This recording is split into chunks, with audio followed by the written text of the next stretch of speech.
Le damos la más cordial bienvenida a todos, especialmente a nuestras visitas, como decimos en el tiempo de los anuncios, ¿verdad? Pero sí, realmente nos alegra mucho saber que llega el domingo y estamos preparándonos para que sea un tiempo de adoración, un tiempo de alabanza juntos, como es la voluntad del Señor, ¿verdad? Para su iglesia. Así que vamos a estar muy atentos a lo que Dios tiene para nosotros el día de hoy. Quisiera que busquen en sus Biblias, por favor, en la cita que hemos leído en Romanos capítulo 8.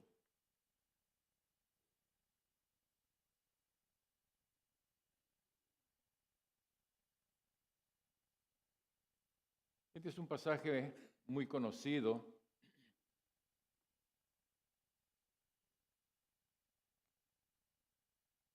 y cuando se hace muy conocido, pues se hace, como dicen algunos, popular, ¿no? Y a veces funciona como para ponerlo como un mensajito a una persona que está pasando por un tiempo difícil y realmente es de mucho aliento.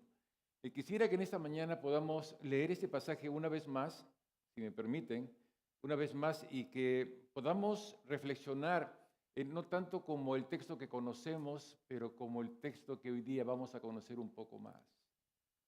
Quisiera que sea el Señor hablándonos sobre algo que conocemos que suena muy bonito en nuestros oídos, pero Señor, ¿qué nos tienes en esta mañana? ¿Qué nos tienes con tu palabra? Danos aquello que tú quieres que descubramos en ti y que realmente podamos enriquecernos, conociendo un poco más acerca de esta porción de tu palabra. Vamos a leer esos versos 28 en adelante. Y sabemos que a los que aman a Dios, todas las cosas les ayudan a bien. Esto es, a los que conforme a su propósito son llamados. Porque a los que antes conoció, también los predestinó, para que fuesen hechos conformes a la imagen de su Hijo, para que Él sea el primogénito entre muchos. Y a los que predestinó, a estos también llamó. Y a los que llamó, a estos también justificó. Y a los que justificó, a estos también glorificó. ¿Qué pues diremos a esto? Si Dios es por nosotros, ¿quién contra nosotros? El que no escatimó ni a su propio Hijo, sino que lo entregó por todos nosotros, ¿cómo no nos dará también con Él todas las cosas? ¿Quién acusará a los escogidos de Dios? Dios es el que justifica. ¿Quién es el que condenará? Cristo es el que murió, más aún el que también resucitó, y el que además está sentado a la diestra de Dios, el que también intercede por nosotros. ¿Quién nos separará del amor de Cristo? ¿Tribulación o angustia o persecución o hambre o desnudez o peligro o espada? Como está escrito, por causa de ti somos muertos todo el tiempo. Somos contados como ovejas de matadero. Antes, en todas estas cosas, somos más que vencedores por medio de aquel que nos amó. Por lo cual estoy seguro que ni la muerte, ni la vida, ni ángeles, ni principados, ni potestades, ni lo presente, ni lo porvenir, ni lo alto, ni lo profundo, ni ninguna otra cosa creada nos podrá separar del amor de Dios que es en Cristo Jesús, Señor nuestro. Amado Dios, aquí estamos frente a tu palabra. Sé tú, Señor, tocando nuestras vidas. Sé tú, Señor, resaltando aquello que en esta mañana queremos entender y conocer más de ti. Sé tú, oh Dios, tocando nuestras vidas con esta palabra viva y que, Señor, esta palabra pues cobre esa forma que tú quieres, Señor, en nuestras vidas y en nuestra iglesia. En el nombre de Cristo Jesús te lo pedimos. Amén. Amén. Cuando leemos este pasaje, como lo hemos leído, de repente por ahí han salido algunas cositas, como especie de flashes le llamo yo, cuando Dios comienza a decirnos o intenta decirnos algo y quiere decirnos, quiero que conozcas un poquito acerca de esto. Hermanos, podemos tener mucho material en este pasaje. Ese pasaje, si lo leemos con detenimiento, vamos a poder descubrir algo que se va a repetir constantemente, como que si fuera el móvil de esa protección perfecta que tenemos en Dios. ¿Qué podría ser el móvil? Según el versículo 37. ¿Qué podría ser el móvil de todo aquello que el Señor nos tiene aquí para nosotros? Antes, en todas estas cosas somos más que vencedores por medio de aquel que ¿qué dice? Que nos amó. Usted revise el pasaje con detenimiento, se va a dar cuenta que en varios momentos va usted leer acerca del amor de Dios. Verso 38, por lo cual estoy seguro de que ni la muerte, ni la vida, ni ángeles, ni principados, ni potestades, ni lo presente, ni lo porvenir, ni lo alto, ni lo profundo, ni ninguna otra cosa creada nos podrá separar del amor de Dios. Escuchen lo que voy a decir. ¿Ustedes habían pensado que todo esto abarcaría el amor? Porque entendemos, lo podemos imaginarnos, somos seres humanos y sabemos lo que el amor significa, ¿verdad? Pero, ¿podremos entender a cabalidad acerca del amor de Dios? Porque mire todos los términos que tenemos alrededor del amor que está mencionando Pablo. Realmente es bastante, es mucho lo que para Dios significa su amor. El amor humano tiene cierta horizontalidad, de repente cierta profundidad, ¿verdad? Dependiendo cómo y cuánto amamos, ¿verdad? Y a veces nos faltan las palabras para expresar el amor que tenemos para nuestra esposa o usted, mi hermana, a su esposo, y lo ama y la ama y entiende el amor de sus hijos y realmente hace muchas cosas para que sepan que usted ama y se queda con el efecto de ese amor que usted le prodiga a su cónyuge o a sus hijos. Ese amor lo conocemos, ¿verdad? Pero cuando leemos este pasaje, realmente a nosotros nos quedamos cortos porque está hablando de dimensiones tremendas. Algunos comentaristas han tratado de descifrar la envergadura de esos seres que está mencionando aquí. Ni ángeles, ni principados, ni la muerte, ni la vida siquiera. Algunos han tratado de poner y zonificar esos poderes espirituales también, pero ¿sabe qué? Todos estos esfuerzos quedan cortos ante esa complejidad descrita por el apóstol Pablo, puestos en un par de versos. Yo pienso que aquí vemos el Espíritu de Dios inspirando al apóstol Pablo, algo que él ni él mismo podía haber dicho, lo estoy escribiendo yo, definitivamente que tú no lo estás haciendo, lo está haciendo Dios, para que sepan realmente cómo es el amor de Dios. No es un amor de solamente sentimiento, de que se siente bonito. El afecto, la ternura de una persona, porque es más o menos lo que nosotros entendemos por el amor humano. Fíjese, todo lo que implica, todo lo que encierra, todo lo que abarca el amor de Dios. No es para pensarlo con seriedad, no es para decir, Señor, ¿cuánto pesa aquello? ¿Cuánto pesa esto, aquello? Y todo esto sumado 1 más 1, me muestra realmente que tu amor, o sea, realmente no puedo comprender todo lo que contiene tu amor, todo lo que abarca tu amor. Realmente el amor de Dios es inconmensurable, escapa de todo cálculo humano. Usted se puede imaginar muchas cosas en cuanto al amor de Dios y siempre se va a quedar corto, no solamente usted, sino que también yo. El apóstol Pablo ha sido asistido por Dios mismo en su espíritu para escribir esas dimensiones del amor de Dios. Repito, es el amor de Dios. De repente hubiera encajado un poquito más cuando hubiera dicho la grandeza de Dios. De repente sí podría entender un poquito, ¿no? La grandeza de Dios por lo alto, lo profundo, los principados. ¿Me explico? Ni la vida ni la muerte es la grandeza de Dios. Pero el amor de Dios, todo esto en el amor de Dios. Lo que está revelando esta escritura es que el amor de Dios es inmenso. El amor de Dios abarca todo lo que es de Dios, todo lo que es Dios. Juan lo dice, Dios es amor. Y en este pequeño versículo, vemos aquí en el apóstol Pablo cómo lo amplía tremendamente para que nos demos cuenta que es más que una palabra. Es más que un sentimiento. Es más de algo que hace una persona por la otra. Es mucho más que eso. Solamente esto es lo que tenemos que estar pensando en esta mañana.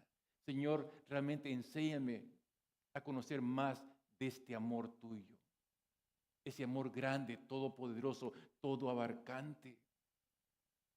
Realmente el amor de Dios es un amor que está contenido en esas palabras y en mucho más para nosotros.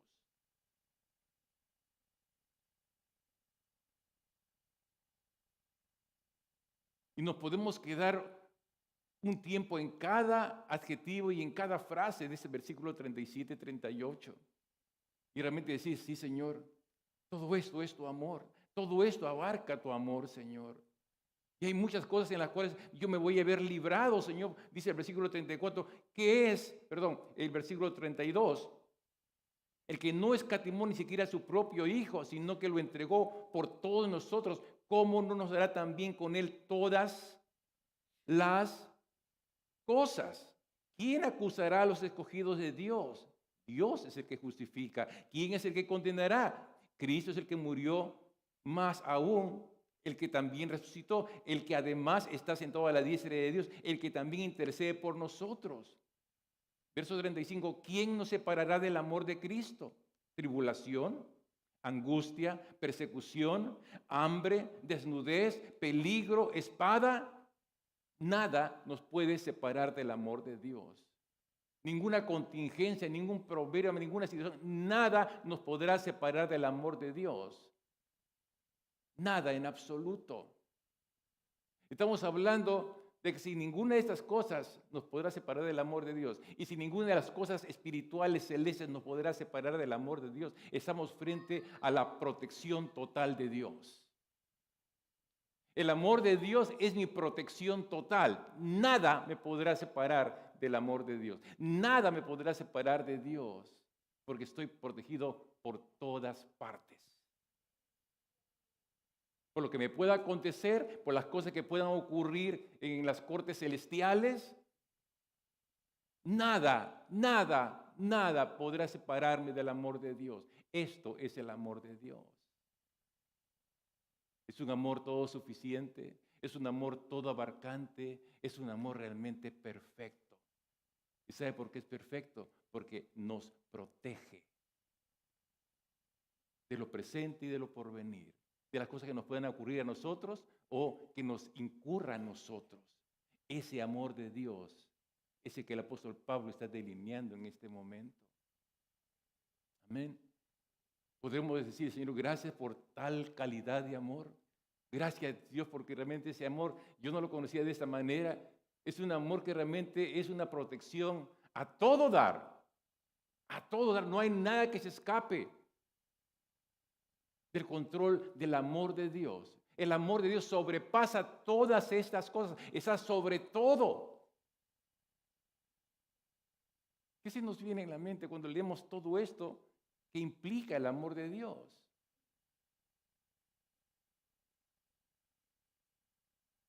De repente podemos exclamar y hacer una gran alabanza a Dios por ese tan magnífico amor. Claro que sí. Pero hay algo que pasamos por alto o que no advertimos probablemente en este pasaje. Y está casi al final del pasaje. Y de repente nos va a dar un poquito de ayuda a lo que el apóstol Pablo quiere decirnos en esta mañana. El verso 39, en la parte última del verso, está hablando acerca de Cristo. ¿Cómo es que tenemos esta parte final del capítulo 9? Yo lo veo como que si fuera la firma no de Pablo, porque el autor de esa escritura es Dios. Y entonces, mire lo que dice, yo creo que aquí está lo que nos va a dar luz para poder aceptar todo lo que se habla en cuanto al amor de Dios. ¿Qué cosa se dice de Cristo? Dice, ni ninguna otra cosa creada nos podrá separar del amor de Dios que es en Cristo Jesús. ¿Se queda allí el pasaje? No se queda allí. ¿Qué más dice? Señor nuestro. Hermano amado, hermana amada, esta es la palabra clave. Esta es la rúbrica de Dios. En todo lo que está diciendo, está poniendo a Jesús como el Señor. Pero no es el Señor que nosotros entendemos en nuestro lenguaje. Porque en el sentido actual, el Señor, cuando alguien le dice a otra persona el Señor, pues no tiene mucho, no, solamente está mostrando un poquito de respeto y de consideración a la persona. Y depende, no lo entendemos como estamos llamados a entender lo que es Jesucristo. No solamente es nuestro Salvador, sino que también es nuestro Señor. Y cuando vemos que es la manifestación del amor de Dios, este Señor Jesucristo, y nos damos cuenta que es el Señor, ahí vamos entendiendo un poquito más, porque la palabra Señor tiene una significación, una connotación tremenda. No es lo que nosotros entendemos como Señor en nuestro lenguaje. Podemos escuchar a gente que dice Señor Pérez, Señor Rodríguez o lo que fuera, y la otra persona lo va a recibir como un cumplido, ¿no? Como respeto. Pero cuando estamos frente a Jesucristo y Jesucristo está llamándose Señor, cuando Dios mismo le llama a Cristo Jesús Señor, está diciendo una palabra que no es una cortesía, está diciendo realmente lo que es. Él no solamente es el amor de Dios, sino que es el Señor. Cuando leemos en el Antiguo Testamento la palabra Yahvé o Jehová, cuando se ponen las traducciones modernas, lo único que podría equiparar un poquito al nombre de Dios es Señor. Y en muchas versiones actualmente ya aparece en lugar de Jehová, dice Señor. Lord, en el griego es el Kyrios. El Kyrios de Dios es el señorío de Dios sobre todas las cosas. Hermanos, cuando leemos a Jesucristo, Cristo Jesús, Señor, la palabra que aparece allí en el griego en lugar de Señor es Kyrios. No es un cumplido, no es un adjetivo, es el Kyrios. ¿Qué cosa está diciendo? ¿Qué significa esa palabra Kyrios? Significa jefe, significa dueño, significa amo, soberano, máxima autoridad. Esto es lo que significa el Kyrios. Es diciendo que el Señor es el Kyrios, es Señor. No es un título nomás. Es todo eso, es la suma de eso. Alguien dijo que no solamente es el dueño o el amo, es la suma de todo esto. Es dueño, amo, soberano y es la máxima autoridad. Esto es lo que significa para Pablo escribir Señor nuestro. Él sabía de lo que estaba escribiendo. Estaba guiado por el Espíritu, pero sabía la connotación que eso significaba. Señor era el Kyrios. El Señor nuestro, el amo de nuestras vidas, el dueño, el soberano, el que tiene máxima autoridad sobre todo. Entonces cuando yo leo el amor de Dios, que tiene dimensiones tremendas y lleva una protección perfecta, y ahora entiendo que ese amor de Dios está en la persona de Jesucristo, que es el Señor, entiendo que el amor de Dios tiene mucho que ver con la autoridad. El amor de Dios va junto con su autoridad sobre todas las cosas. Es por eso que nada ni nadie nos puede tocar. No solamente por la expresión de su amor, sino es por la autoridad que tiene sobre todas las cosas. Sobre todas las cosas. Él es Señor. Y toda rodilla se doblará porque Él es el Señor. Sí, es el que te ama, pero es el Señor. Por eso que nada te puede tocar, nada te puede mover, ni lo alto ni lo profundo. Ni ninguna otra cosa creada te podrá separar de la autoridad de Dios, del amor de Dios. Entonces el amor de Dios nos embeleza cuando leemos todo esto y decimos realmente es una protección a todo dar, es una protección perfecta sobre lo natural y sobre lo sobrenatural, ¿verdad? Pero esto, ¿dónde descansa esto? En su autoridad sobre todas las cosas. Así que sí podemos confiar en el amor de Dios, porque Él es la autoridad suprema. Es el Kyrios, es el dueño, el amo, el soberano, es la máxima autoridad, es el Señor. Cuando Pablo pone a Jesucristo como Señor, lo pone pensando exactamente eso. Por eso siempre cuando él habla acerca del Señor, si usted lee Romanos 1, vamos un ratito a Romanos 1. Mire cómo el apóstol Pablo empieza. Pablo, ¿qué dice? Que es de Jesucristo. Siervo. Y mire, no hay amo que no tenga un siervo. Si no tendría siervo, pues ya no es amo, porque no es amo de nadie. Tendría que tener mínimo un siervo. Y cuando habla siervo aquí el apóstol Pablo, la palabra que realmente quiere dar a entender es esclavo de Jesucristo. Es el siervo, el doulos en el griego es esclavo. No es el siervo que nosotros entendemos, es un esclavo que concibe al Señor como su amo, al cual le pertenece su vida. Entonces Pablo sabe lo que está escribiendo al final del capítulo 8 y le dice, Jesús, Señor, es el Kyrios nuestro. Y yo entiendo bien esa palabra, dice Pablo, porque es así como yo concibo a Jesucristo, como mi Kyrios, como el Señor. Entonces, de ese que es mi amo, yo soy su esclavo. Es lo que está diciendo. Pablo, siervo de Jesucristo, llamado a ser apóstol, apartado para el Evangelio de Dios, que él había prometido antes por sus profetas en las Santas Escrituras, acerca de su Hijo nuestro Señor. Doulos, esclavo. Kyrios, Señor. Él lo entendía perfectamente. Y cuando él se refería a él, se refería como un esclavo de Jesucristo. El amor de Dios había tocado su vida de una manera total. Él sabía perfectamente el uso de cada palabra y lo que significaba cada palabra. En ese tiempo era muy común. El esclavo tenía que considerar a su amo con toda la autoridad sobre él. Con toda la autoridad sobre él. Y el esclavo solamente tenía que estar cerradita la boca porque le pertenecía a él su vida. Sabía el apóstol Pablo que Dios tenía todo el poder, pero por encima de todo es su amor. Así que no es un Señor, no es un Kyrios, no es un amo sin amor, que es lo que generalmente entendemos nosotros por un amo cualquiera que sea. Por eso que el amor de Dios es perfecto, por eso que la autoridad de Dios es perfecta, porque el amor y la autoridad van juntos. Por eso cuando nosotros hablamos del amor de Dios, entendemos que dentro de ese amor está su autoridad.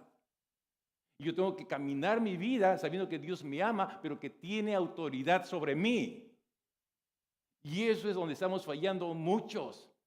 Nos quedamos muy contentos y disfrutamos del amor de Dios, de su protección total para nuestras vidas, que nada puede detener el amor de Dios. Gracias, Señor, por tu amor. Pero la otra parte, estamos desfasados. Porque no es solamente el amor de Dios sobre mí, sino que es la autoridad de Dios sobre mí. Es la autoridad de Dios sobre ti, sobre tu vida. Gracias, Señor, porque me amas tanto. Nos olvidemos de lo que estamos diciendo, Señor. Ese Señor implica que tú tienes que darte cuenta de lo que eres. Si Él es Señor, ¿tú qué cosa tienes que ser? Siervo. Entonces, gracias, amo. Gracias, Kyrios, porque me amas. No solamente me voy a quedar con tu amor, tu super protección sobre mi vida, ¿verdad? O por ese amor que tienes, sino que voy a reconocer, tengo que reconocer la otra parte de la moneda. La otra parte de lo que es el mismo Dios. No es que solamente Dios sea esas dos cosas. Dios tiene muchos más atributos, pero para esta mañana no solamente detenernos en estos dos. Él nos ama, pero Él tiene autoridad sobre nosotros. ¿Qué tenemos que hacer nosotros? Recibir ese amor de Dios en su misma persona, porque el amor de Dios se ha manifestado en la persona de su Hijo. Pero ¿qué cosa espera de mi parte el Señor? Por supuesto que le ame, pero no solamente decir, Señor, te amo. Tenemos que ser como el apóstol Pablo. Sabernos considerar, si le decimos Señor, yo tengo que decirme a mí en el mismo momento, en ese mismo instante, siervo tuyo. Te amo tanto, Señor. Te amo tanto, Señor, que quiero servirte porque tú te mereces mi servicio, porque tú eres mi Señor. Amén. Es lo que dice el apóstol Pablo en esta mañana. Cuando nosotros nos referimos al Señor, tenemos que referirnos como lo que es, el Kyrios de nuestra vida, es el jefe de nuestra vida, el dueño de nuestra vida si quiere, su patrón si quiere, su propietario si quiere, eso es lo que es y mucho más. Y tenemos que comportarnos y tenemos que amarle y tenemos que servirle y mirar la vida como tenemos que mirarla, como que Él es el dueño de nuestra vida. Y si Él es el dueño, si Él es el Señor, yo tengo que comportarme y pensar y sentir como un siervo de Dios, como una sierva de Dios, mi hermano, mi hermana. No nos quedemos a la mitad del camino. Es por eso que tenemos tantos inconvenientes. Vivimos un idilio espiritual. Y solamente eso, y pensamos que con eso tenemos todo. Estamos a la mitad del camino. No es solamente el amor de Dios lo que debo de considerar, es la autoridad de Dios sobre mí. Esta es la razón por la cual la iglesia se extendió mucho en el primer siglo, porque entendían bien lo que significaba el Kyrios de Dios, el señorío de Dios sobre nuestra vida, el señorío de Cristo sobre nuestra vida que va acompañado de su amor. Entonces yo no puedo hacer mi voluntad, porque mi voluntad ya no me pertenece. Si yo soy siervo, si tengo un Señor, mi voluntad no me pertenece. No tengo voluntad, en otras palabras, porque la voluntad que yo quiero hacer tiene que ser y debe ser la voluntad de mi amo, la voluntad de mi Señor, la voluntad de aquel que me compró y en un alto precio. ¿Tengo voluntad? No tengo voluntad. El apóstol Pablo dice, esclavo de Jesucristo. Yo, Pablo, esclavo de Jesucristo. ¿Cuál es su nombre? Ponga su nombre allí. Yo, esclavo de Jesucristo. Ponga usted su nombre, mi hermana. Yo, esclava de Jesucristo. ¿Qué significa esto? No mi voluntad, sino tu voluntad. No lo que yo quiera hacer o lo que yo quiera sentir, sino lo que tú sientes, lo que tú quieres que yo haga. Y no voy a arrancar el día a menos que sepa claramente que el siguiente paso que yo voy a dar sea la voluntad de Dios y no la mía. Por eso que la iglesia creció tanto en el primer siglo, en diferentes ciudades, y era como un reguero de pólvora. Eso era lo que era en ese tiempo la iglesia cristiana. El apóstol Pablo plantó tantas iglesias en el Asia Menor como nunca aún en ese tiempo se puede hacer. ¿Por qué? Porque era gente sin voluntad. Y no lo digo eso para sentirnos menos, porque Dios nunca nos hace sentir menos. Por eso está su amor pegadito. Está su amor pegadito a su autoridad. Ellos extendieron el evangelio tanto, mis hermanos, tanto como nunca antes en la historia. ¿Por qué? Porque sabían que su vida le pertenecía a Dios. Sabían que el tiempo que les tocaba vivir era un tiempo para poder predicar a otros el evangelio de Jesucristo. El tiempo que les tocaba vivir era para servir al Señor como si fuéramos sus esclavos. Lo que teníamos que hacer requería mis 8 horas hábiles de trabajo para servir al Señor. Y el esclavo no le servía 8 horas, ¿verdad? Un esclavo servía al amo 24/7. Porque a la hora que quería el amo despertarlo, se despertaba. No que ya que acabé mis horas de trabajo y ya no trabajo más. Eso le puede decir usted a su jefe de trabajo, ¿verdad? Y sabe por qué así es la ley laboral, ¿verdad? A menos que le pague más. Pero ¿sabe qué? En este tiempo, hermanos, es la misma palabra que nos viene y nos tiene que tocar a nosotros. Gracias por amarme tanto, oh Dios. Gracias por estar súper protegido por tu amor. Pero ahora entiendo que tu amor está pegadito a tu autoridad. Si yo quiero ser productivo para la gloria de Dios, para el reino de Dios, yo tengo que entender que soy tu siervo. Que no tengo voluntad, que tu voluntad va a ser mi voluntad. ¿Qué cosa quieres que yo haga, Señor? ¿Qué cosa quieres que no haga, Señor? Somos muy dueños de hacer las cosas que querramos hacer. Gracias, Señor, porque me amas, ahora voy a hacer lo que quiero hacer. No, en ese tiempo no se estimaba hacer eso. Por eso que el evangelio era predicado en todo tiempo, en todo lugar, porque era todo lo que tenía que hacer aquel que había creído en Cristo. Era todo lo que tenía que hacer. Terminaba el tiempo de la oración, terminaba el tiempo de la palabra, a salir a hablar a otro de Cristo, hasta llenar toda la tierra del Evangelio de Cristo. ¿Sí? Porque eran esclavos de Jesucristo. Pablo, esclavo de Jesucristo. Nuestro servicio va a cambiar tremendamente cuando yo sepa que estoy bajo la autoridad de Cristo. Él es mi Señor. Y lo que yo haga, lo voy a hacer para Él. Me gusta decir para Él más que como para Él, porque ese como ya me abre un paréntesis muy grande. Todo lo que tenemos que hacer tiene que ser para Él. Eso es lo que hace diferencia, ¿verdad? Cuando yo digo para Él, estoy diciendo que Él es mi amo. Cuando digo como para Él, bueno, puede ser muchas cosas, ¿verdad? Pero si es para Él, va a ser para Él, de principio a fin. De abajo hacia arriba, de arriba hacia como quiera usted. Entonces voy a estar muy ocupado que realmente yo obtenga el beneplácito del rostro de Dios en todo lo que yo hago. En todo lo que yo, en mi ministerio, en todo, cuando yo me relacione con uno o con otro en la iglesia. Porque yo soy esclavo de Jesucristo, siervo de Jesucristo. Él es mi Señor, Él es mi jefe, Él es mi dueño. No solamente que me vean haciendo cosas para el Señor, sino aún mi pensamiento, mi sentimiento, todo lo que está dentro de mí, que sea la actitud de aquel que sirve a Jesucristo como su Señor, como su Kyrios, como su jefe, como su dueño. Ah, Señor, esto es. Hermano, esto es lo que va a cambiar nuestras vidas. Esto es lo que va a revolucionar toda nuestra vida. Por esa razón murieron mucha gente.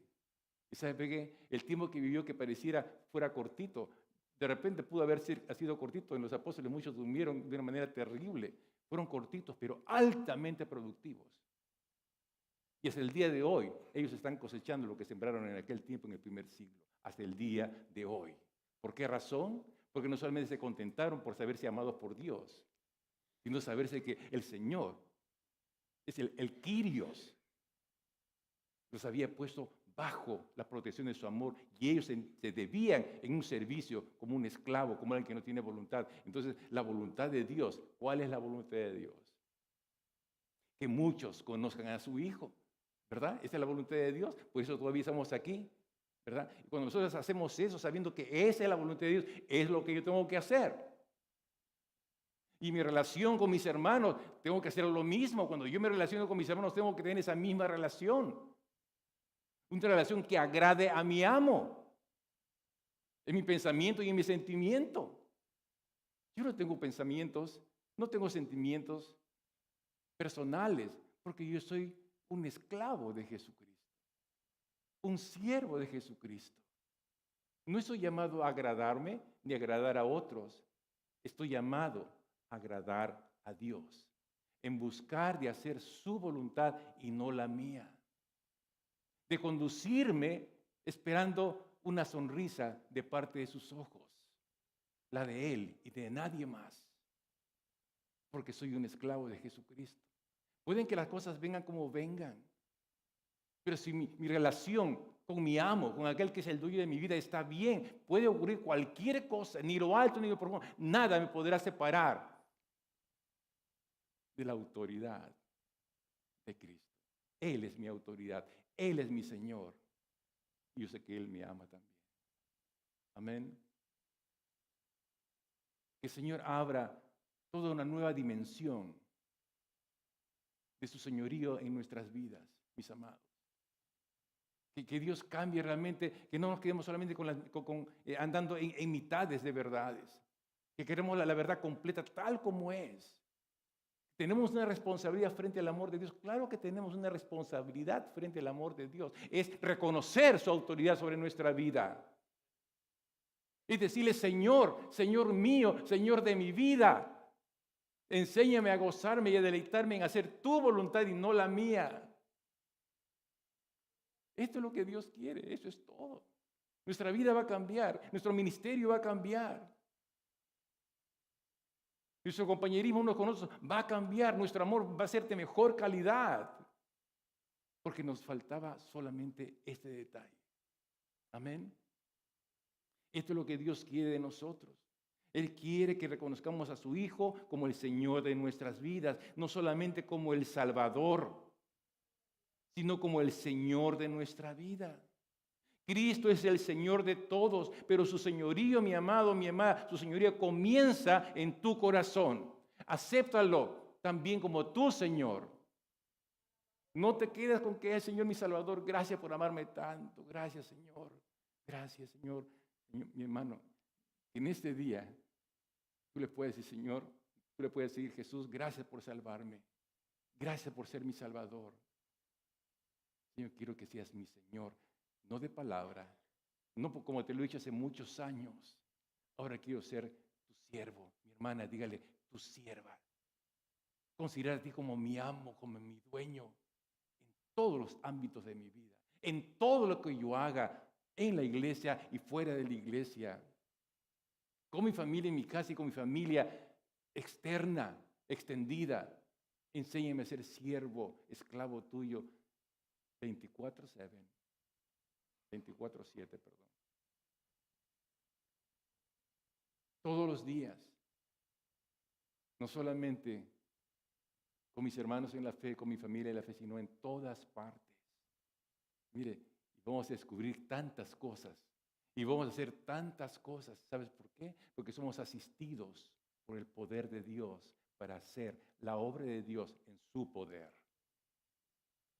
Vamos a vernos haciendo muchas cosas y no vamos a quedar asombrados de todo lo que estamos haciendo, ¿verdad? Porque estamos descubriendo que estamos ya en los parámetros del obrar, del actuar de Dios.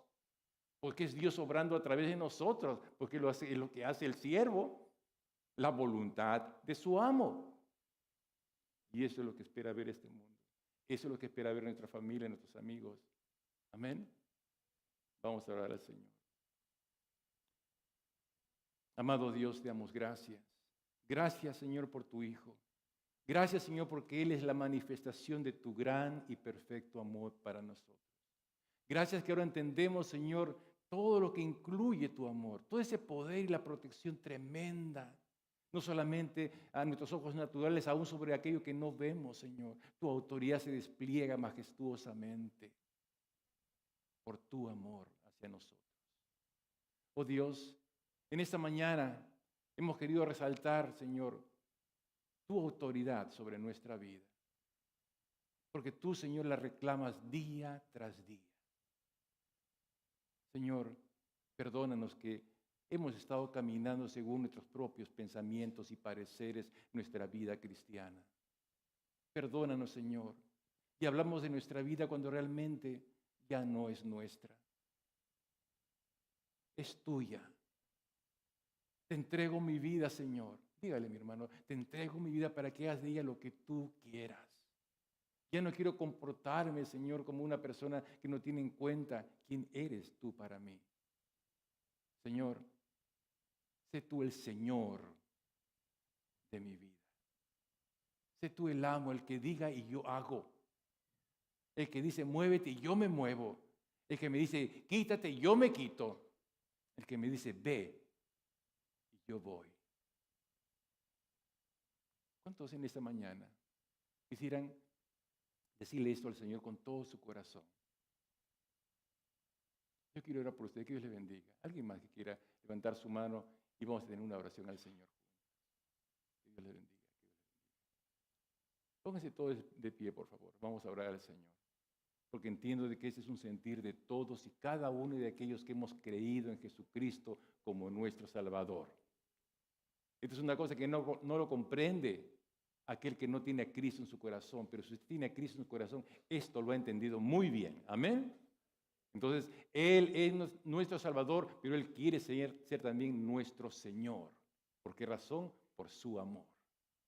Oremos. Amado Dios, gracias te damos por Jesucristo. Gracias, Señor, por el sacrificio incomparable en la cruz, por derramar su sangre por cada uno de nosotros. En esta mañana, Señor, queremos no solamente decirte por costumbre, Señor, sino que cuando digamos Señor, que lo entendamos como tenemos que entenderlo. Que cuando digamos Señor podemos estar diciendo, siervo tuyo soy, amo y Señor de mi vida, siervo tuyo soy.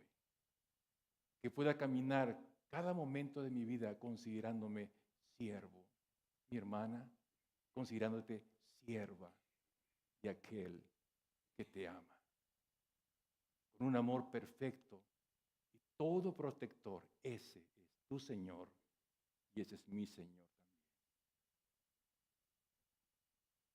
Que Dios haga de nuestras vidas lo que Dios tiene planeado para nuestra vida. Gracias por tu palabra en Cristo Jesús. Amén. Amén. Que el Señor les bendiga, hermano. Hermanos, antes de que se vayan, le voy a pedir a nuestra hermana Flor que pase adelante, y nuestra hermana Olga Solís. Vamos a hacer una entrega especial a nuestro pastor por ser el Día del Pastor.